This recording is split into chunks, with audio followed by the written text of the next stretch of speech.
गोली वोली किसी से नहीं डर रहे हैं, ऐसे सड़क पे खुला जा रहे हैं, चला गोली बिल्कुल सामने सामने। कारखानों के सामने नमक बना बना कर दिखाते थे, ये देख नमक।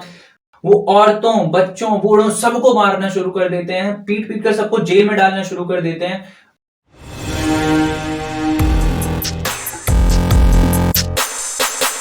पिछली वीडियो में हमने देखा कि नॉन कॉपरेशन मूवमेंट क्या था, उसे लोगों ने कैसे लिया और क्यों हिंसा की वजह से गांधी जी उसको वापस ले लेते हैं। इस वीडियो में हम जानने वाले हैं कि वो कौन सी परिस्थितियां थी जिनकी वजह से सिविल डिसोबीडियंस मूवमेंट बनता है, और सिविल डिसोबीडियंस मूवमेंट बनकर आगे कैसे बढ़ता है ये भी जानेंगे। तो चलिए शुरू करते हैं। सबसे पहले हम देखते हैं कि वो कौन से कारण थे जिनकी वजह से सिविल डिसोबीडियंस मूवमेंट बना। तो उसमें जो सबसे पहला कारण है वो है गांधी जी की खुद की विचारधारा। गांधी जी ने सोचा, यार मैं हर बार आंदोलन करता हूं, हर बार हिंसा हो जाती है, मेरे आंदोलन का फायदा ही नहीं हो रहा है। तो उन्होंने कहा कि सबसे पहले हमें हमारे जितने भी सत्याग्रही हैं उनको प्रशिक्षित करना होगा, उनको समझाना होगा कि पूर्ण स्वराज का मतलब क्या होता है, उनको समझाना होगा कि सत्याग्रह का मतलब क्या होता है। यानी सत्याग्रहियों के प्रशिक्षण सबसे पहली बात। सिविल डिसोबीडियंस मूवमेंट बनने का जो दूसरा कारण था वो था कांग्रेस के बीच में ही कॉन्फ्लिक्ट हो जाना। कांग्रेस दो ग्रुपों में बढ़ गया था। एक ग्रुप ओल्ड लीडर्स का था, दूसरा था यंग लीडर्स का। ओल्ड लीडर्स ये कहते थे कि भाई ऐसे काम नहीं चलेगा, हम प्रोविंशियल इलेक्शंस में पार्टिसिपेट करेंगे और उसके बाद हम खुद को रिप्रेजेंट करेंगे, वहां पर हम क्रिटिसाइज करेंगे ब्रिटिश गवर्नमेंट को कि वो कितना बुरा कर रहे हैं हमारे साथ। और इसी के तहत मोतीलाल नेहरू और चित्तरंजन दास ये दोनों मिलकर स्वराज पार्टी का गठन कर देते हैं, पार्टी के अंदर ही। और दूसरा खेमा था यंग लीडर्स का, जो कहते थे नहीं, हमें चाहिए पूरी आजादी। तो ये था second reason civil disobedience movement के बनने का। तीसरा जो कारण था इस आंदोलन के बनने का वो था 1926 का इकोनॉमिक डिप्रेशन। होता यह है कि किसान को अपने क्रॉप्स की सही कीमतें नहीं मिल पाती हैं, क्योंकि कीमतें बहुत ज्यादा गिर गई होती हैं। जब उनको सही कीमतें नहीं मिल पाती हैं तो वो रेवेन्यू भी नहीं चुका पाते हैं, तो किसान भी बड़ी भारी मुश्किलों से जूझ रहे थे। अब देखते हैं इस आंदोलन के बनने का चौथा और सबसे महत्वपूर्ण कारण, जो था साइमन कमीशन। होता ये, जब भारत में इतने सारे आंदोलन हुए, सबसे पहले सत्याग्रह, फिर रॉलेट एक्ट सत्याग्रह, फिर नॉन कॉपरेशन, तो इतने सारे आंदोलन का थोड़ा थोड़ा ब्रिटिश गवर्नमेंट पर प्रभाव पड़ा। ब्रिटेन में जो नई सरकार बनी थी, टोरी गवर्नमेंट, उसने क्या कहा, उसने कहा कि हम भारत के लिए साइमन कमीशन बना रहे हैं। वो भारत में आएगी, भारत की परेशानियों को देखेगी और उसको ठीक करेगी। पर भारत में इसका भारी विरोध होता है। विरोध इतना क्यों हुआ? क्योंकि इसमें भारत का एक भी नागरिक शामिल ही नहीं है। मतलब डिसीजन हमारे लिए लेना है, प्रॉब्लम्स हमारी ठीक करनी है, बंदा एक भी इंडिया का शामिल नहीं। तो ये तो बिल्कुल वैसे ही हो गया ना, झोपड़ी वाला एक बंदा है जिसकी हमें परेशानियां समझनी है, हम महल से इंसान को बुलाकर पूछ रहे हैं कि बताओ उसकी क्या क्या परेशानियां हो सकती हैं। तो जैसे ही ये कमीशन भारत आया, इसका भारी विरोध हुआ, लोगों ने साइमन गो बैक का काला झंडा दिखाया। और इसी प्रदर्शन में लाला लाजपत राय जी की पुलिस बहुत बुरी तरह से पिटाई कर देती है, जिसकी चोटों की वजह से ही बाद में उनकी डेथ हो जाती है। अब बात करते हैं इस आंदोलन के बनने के पांचवें रीजन के बारे में। होता यह है, जब लाला लाजपत राय जी की मृत्यु हो जाती है तो लोग बहुत ज्यादा गुस्से में आ जाते हैं। अब लॉर्ड इरविन क्या करे, उस टाइम का वायसराय था वो, तो वो कहता है कि आप लोग एक काम करो ना, डोमिनियन स्टेटस ले लो। डोमिनियन स्टेटस का मतलब होता है कि भारत में भारत के ही लोगों का शासन रहेगा, बस नाम जो है वो ब्रिटेन का रहेगा, यानी ब्रिटेन शासित भारत कहलाएगा। तो वो कहता है कि डोमिनियन स्टेटस ले लो, और आपका संविधान कैसा रहेगा ये बात हम डिसाइड कर देंगे राउंड टेबल कॉन्फ्रेंस में। तो इस तरह की वो बातें करता है, लेकिन वो कोई टाइम नहीं बताता कि कब हम ऐसा करने वाले हैं। अब इस पर कुछ नेता तो एग्री हो जाते हैं, जो हमारे ओल्ड लीडर्स थे वो एग्री हो जाते हैं, लेकिन जो हमारे नए लीडर्स थे, यंग लीडर्स, वो कहते हैं नहीं, हमें चाहिए पूरी आजादी। तो वो कांग्रेस के लाहौर अधिवेशन में पूर्ण स्वराज की मांग को पारित करवा लेते हैं।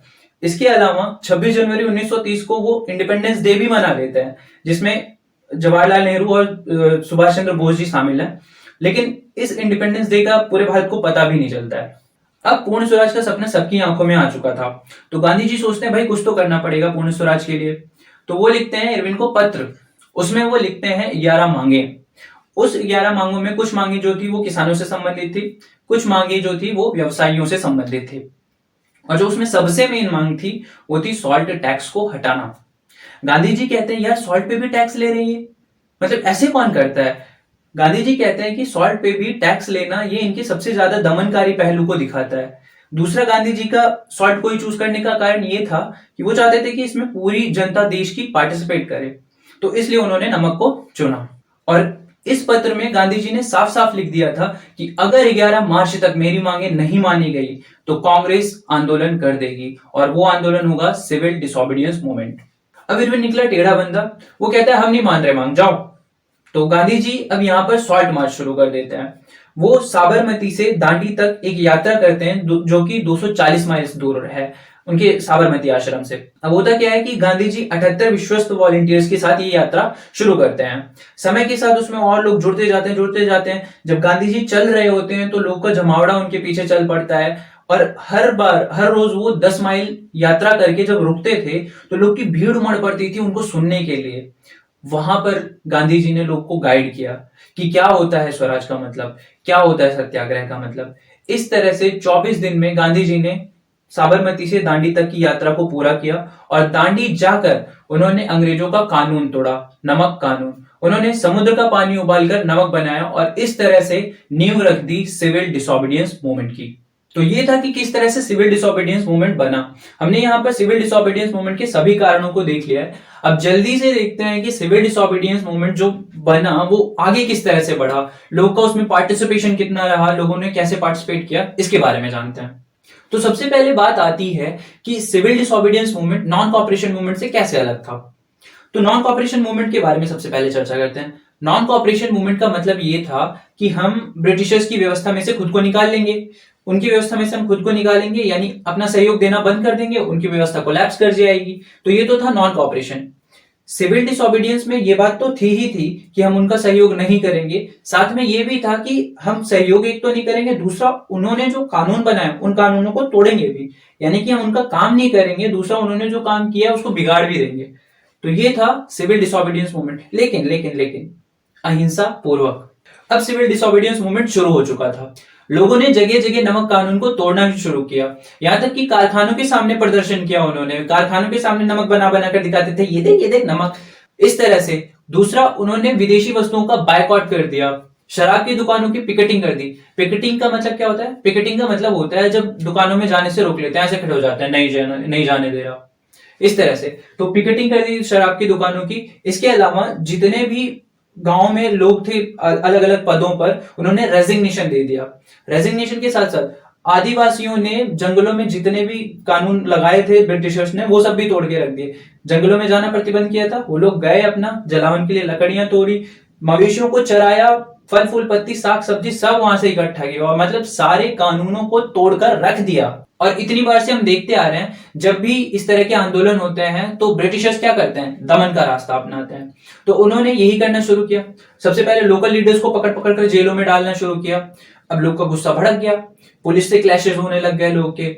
लेकिन ये गुस्सा और तब बढ़ जाता है जब खान अब्दुल गफ्फार खान को गिरफ्तार किया जाता है, जिन्हें की फ्रंटियर गांधी भी कहा जाता है। अब भाई जब उनको गिरफ्तार कर दिया जाता है, लोगों का गुस्सा 7वें आसमान पर था।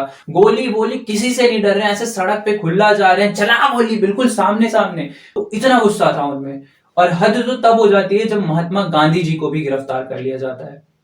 अब लोगों को गुस्सा और ज्यादा बढ़ जाता है, लोग पुलिस से क्लैशेस करते हैं, सरकारी दफ्तरों में, अदालतों में, हर जगह आगजदी करना शुरू कर देते हैं। यानी वो साम्राज्य जिसकी ब्रिटिशर्स ने कल्पना की थी, जिसको उन्होंने ड्रीम किया था, वो उनकी आंखों के सामने जल रहा था। अब ब्रिटिशर्स सोचते हैं कि यार अब इसको कैसे कंट्रोल करें। तो इस बार वो बहुत ही ज्यादा दमनकारी रास्ता अपनाते हैं। वो औरतों, बच्चों, बूढ़ों सबको मारना शुरू कर देते हैं, पीट पीट कर सबको जेल में डालना शुरू कर देते हैं। आप आश्चर्य करेंगे कि 1 लाख लोग जो है वो गिरफ्तार किए गए थे। अब ज्यादातर लीडर्स तो जेल में हैं, यहां तक कि गांधी जी भी जेल में हैं। तो वो सोचते हैं कि यार अब क्या किया जाए। तो वो बुलाते हैं इरविन को। इरविन से कहते हैं कि भाई देख, मैं सेकेंड राउंड टेबल कॉन्फ्रेंस जाने के लिए तैयार हूं। तो वो कहता है कि अगर आप सेकेंड राउंड टेबल कॉन्फ्रेंस जाएंगे तो फिर मैं आपके जितने भी नेता हैं उनको छोड़ दूंगा।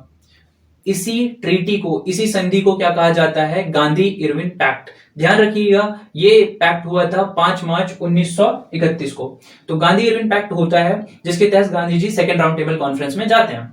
फर्स्ट वाला राउंड टेबल कॉन्फ्रेंस जो था वो कांग्रेस ने बायकॉट कर दिया था। तो सेकेंड राउंड टेबल कॉन्फ्रेंस में वो जाते हैं, पर यहां पर भी कुछ हल नहीं निकलता है, क्योंकि गांधी जी का एक और भारतीय नेता से ही वहां पर बहस हो जाती है। उनका नाम क्या है आप में से कुछ को पता होगा, बट हम इसी सीक्वेंस में आगे जानेंगे कि उनका नाम क्या था। तो वहां पर भी कुछ हल नहीं निकलता, गांधी जी वापस आ जाते हैं। अब वापस आकर क्या देखते हैं? इरविन निकला एक नंबर का झूठा। उसने बोला था ना कि सभी लीडर्स को आजाद कर देंगे, कुछ नहीं किया उसने। नेहरू जी जेल में, खान अब्दुल गफ्फार जेल में, कांग्रेस को इलीगल घोषित कर दिया गया, सत्याग्रहियों को मारा पीटा गया, मतलब आंदोलन को जितनी बुरी तरह कुचला जा सकता था वो सब किया गया। अब गांधी जी जब आकर देखते हैं कि भाई इसकी हालत तो बहुत ही बुरी हो चुकी है, तो वो सविनय अवज्ञा आंदोलन यानी सिविल डिसोबीडियंस मूवमेंट को फिर से लॉन्च कर देते हैं। ये था कि सिविल डिसोबीडियंस मूवमेंट किस तरह से बना और सिविल डिसोबीडियंस मूवमेंट किस तरह से आगे बढ़ा। अब चलिए शॉर्ट में देखते हैं कि हमने इस चैप्टर में क्या क्या पढ़ा था। तो सबसे पहले हमने making of civil disobedience movement के बारे में शुरू किया था, जिसमें हमने देखा था कि गांधी जी की खुद की विचारधारा सबसे पहले इसके लिए जिम्मेदार थी। यानी कि वो चाहते थे सत्याग्रही जो भी हैं उनको और ज्यादा प्रशिक्षित किया जाए कि आंदोलन का सही मायने क्या है। फिर दूसरा, कांग्रेस के ही अंदर क्या था, सेग्रीगेशन हो गया था। एक ग्रुप चाहता था इलेक्शन में पार्टिसिपेट करना, एक कह रहा था नहीं नहीं पूरी आजादी चाहिए। उसके बाद इकोनॉमिक डिप्रेशन आ गया था जिसकी वजह से किसान भी बिल्कुल त्रस्त थे। फिर हमने देखा साइमन कमीशन आ जाता है जिसका भारी विरोध होता है, बेचारे लाला लाजपत राय जी की चोटों की वजह से मृत्यु हो जाती है। फिर हमने देखा कि इसके बाद इरविन जो होता है वो झूठा मोटा सा वादा कर देता है कि डोमिनियन स्टेटस दे देंगे, ये कर देंगे, तो जिसका भारी विरोध होता है। और फिर गांधी जी इरविन को लेटर लिखते हैं, इरविन नहीं मानता है उनकी मांगों को, जिसके विरोध में गांधी जी दांडी मार्च करते हैं जो कि बहुत ज्यादा फेमस है। फिर क्या होता है कि हमने ये देखा था नॉन कॉपरेशन मूवमेंट और सिविल डिसोबीडियंस मूवमेंट में क्या फर्क है। फिर हमने समझा ये आंदोलन कैसे आगे बढ़ा। लोग शराब की दुकानों की पिकेटिंग कर देते हैं, कारखानों के आगे डिमॉन्स्ट्रेशन करते हैं, इस तरह की चीजें करते हैं जिसको दबाने के लिए बहुत ही बुरी तरह से लोग को मारा जाता है, लोकल लीडर्स को अरेस्ट कर लिया जाता है। और लोग ज्यादा गुस्सा तब जाते हैं जब महात्मा गांधी और खान अब्दुल गफ्फार खान को भी गिरफ्तार कर लिया जाता है। जिसके बाद गांधी जी ये कहते हैं कि तुम हमारे लीडर्स को बेल दे दो और मैं second round table conference attend कर लूंगा। पर इरविन एक नंबर का झूठा, वो कोई भी बात नहीं मानता है और बदले में धोखा देता है और कांग्रेस को इलीगलाइज कर देता है। उसके बाद नेहरू जी और गफ्फार खान जी को जेल में रखता है, आंदोलन को पूरी तरह से कुचलने का पूरा कोशिश करता है। इस वीडियो के लिए इतना ही। अगली वीडियो में जानेंगे कि लोग की सिविल डिसोबीडियंस मूवमेंट से क्या क्या एक्सपेक्टेशंस थी और उन्होंने इस आंदोलन को कैसे लिया। तब तक मौज करिए, खुश रहिए, जय हिंद।